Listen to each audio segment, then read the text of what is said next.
Gracious God, let these words be more than words. Give us the Spirit of Jesus. Amen. Please be seated.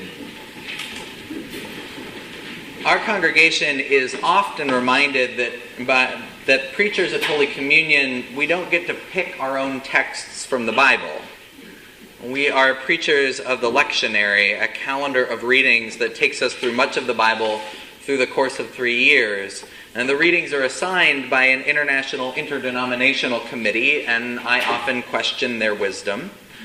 But our congregation is often reminded that preachers don't pick their own texts at Holy Communion because our priest associate, Mark, seminarians, and sometimes even guest preachers like to complain about their assignments.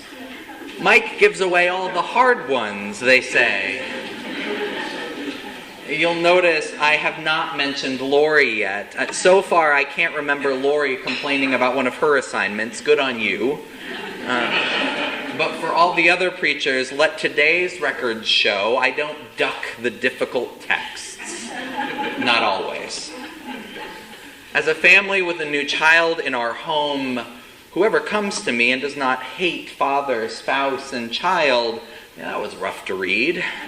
As the rector of a church about to start renovations, Jesus taunt, here is the person who began construction but couldn't complete it. Yeah, those words are a little bit terrifying. So let me assure you and reassure myself, our vestry has counted the costs again and again. We are being good stewards of your good gifts. Your treasurer has set aside a contingency fund. We're going to finish this construction. Still, for my sake, say your prayers. This is a tough gospel, but I need to lay those personally difficult pieces aside. The stakes are higher than my new family dynamics. And the stakes of this gospel are higher than our wonderful buildings. Jesus today sums up the teaching in one challenging line. Hatred of family, warnings about costs, demands to give up everything, they all turn on this one phrase. Whoever doesn't carry their own cross and follow me cannot be my disciple.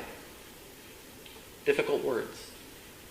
As the Jesuit priest of blessed memory Daniel Berrigan once rephrased, if you want to follow Jesus, you better look good on wood. I want to lay something at your feet, Episcopalians. I think we're uncomfortable with this particular teaching. And I think we're uncomfortable with it because I think we are weak when it comes to the theology of the cross. Generally, writ large, our denomination, heck, most of the denominations like ours, Progressive Presbyterians, Progressive Lutherans, and Methodists, and the United Church of Christ, the UCC, we're pretty weak on the cross. We avoid it. We don't like these words in part because we don't talk enough about the cross. And not talking enough about the cross has consequences. Bad theology abounds in our so-called Christian nation. If we don't have a good theology of the cross, all we have is the awful default version. I want to spend most of the sermon on one particularly bad theological understanding of the cross. It's a terrible American colloquialism. It surrounds this particular saying of Jesus. It goes like this. That's just my cross to bear. You heard those words? Have you said them? That's just my cross to bear. I chose the word terrible for this colloquialism because it's a way of spiritualizing and supposedly justifying awful situations. We often hear that phrase attached to a painful diagnosis or an intractable struggle with mental illness. That's my cross to bear. I have to tell you, this is bad theology. It's not what the cross is about. Because it comes with a sense that we carry this load all on our own. If you're carrying it alone, it's not the cross. Even Jesus didn't carry his cross alone. If you are suffering quietly, the cross would ask you to lean on your community, to let them share your burden. And most terribly, I have heard those words, that's my cross to bear, used to describe an ongoing situation of abuse. from a spouse, a parent, or a coworker. This is bad theology with real consequences. We need better theology. We need to offer the world a better vision of the cross. The cross isn't about quiet suffering. Jesus asks no one to suffer alone. And Jesus asks no one to suffer in vain. Jesus asks no one to suffer alone. And Jesus asks no one to suffer in vain. According to our faith, the cross is the location of transformation. Jesus' suffering changes our world. Christians believe that the cross has real power to change our circumstances. The cross has real power to heal. The cross has real power to save. Because with Christ we do not suffer alone and we do not suffer in vain. So saying that's just my cross to bear about abuse, it's incorrect. It's bad theology. It misunderstands who we are in the sight of God. Let me say this just in case there's someone who needs to hear these words. God does not want you to stay quiet. Abuse is hardly ever isolated. Someone who abuses a romantic partner often repeats the pattern with the next partner, or God forbid, with the children. A boss who abuses one staff member is likely to repeat the behavior with another. If there is a cross to bear in these situations, it's this. Take courage, get out, get help, report the abuse. That's difficult, it's hard, but reporting the abuse can be awful. Telling the story again and again, it can be re-traumatizing, but telling the story, it may indeed be the cross you have to bear. Because telling the story has the power to stop the pattern. Making the report holds out the possibility that the abuser could be stopped. Telling the story might bring an end to the suffering. Maybe not on its own, but maybe when it's added to the other stories, it can end suffering. By this same understanding, likewise, your family's homophobia, your addiction, your lack of self-esteem, these are not your crosses to bear. They're not. It doesn't work out theologically, because in Christian theology, crosses liberate. The power of the cross is precisely that an instrument of torture, an instrument of death, brings salvation, brings hope, brings health, brings life to the world. The work of taking up your cross, it's about setting captives free. Bearing your cross isn't about quiet suffering. The cross is always about liberation. Sometimes crosses are personal. They're about the dynamics of a family or a workplace. And sometimes crosses are about speaking an unpopular truth so that a local injustice can be stopped, so that a home or an office can be transformed. And sometimes that work of transformation is personal. And sometimes the work is societal. I know many of you, like me, are struggling with what to do these days. More than a dozen children have been murdered in St. Louis since the beginning of the year, victims of a gun violence emergency.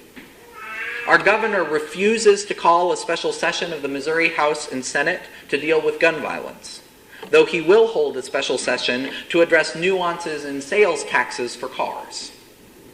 The governor's party refuses to entertain the mayor of St. Louis's proposal that cities be allowed to establish their own gun laws. And familiar political lines are being drawn in the sand. But the real frustration is inaction. No one seems to have a plan to stop the killing. No one, not the mayor, not the governor, not the city or county council, has a plan to improve the relationship between the police and the community so that at least some of these murders might result in prosecution.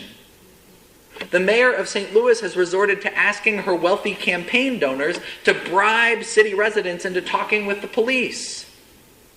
And this tactic of offering a bribe to folks who come forward with information, it's not been received well in the black community. The trust in law enforcement officials remains abysmally low. So where do we begin? I keep asking myself that question about these murdered kids, about the gun violence epidemic in our city. Where do we begin? No one seems to have a winning strategy. No one seems to have a solution that could really transform the situation. Where do we begin? Today, I want to suggest that we begin by doing something radical, something that this difficult text asks of us, that we take up the cross, that we take up the work of the cross. I want to suggest that we help the families of the slain kids know what the cross teaches us, that we do not suffer alone, and we will not let their suffering be in vain.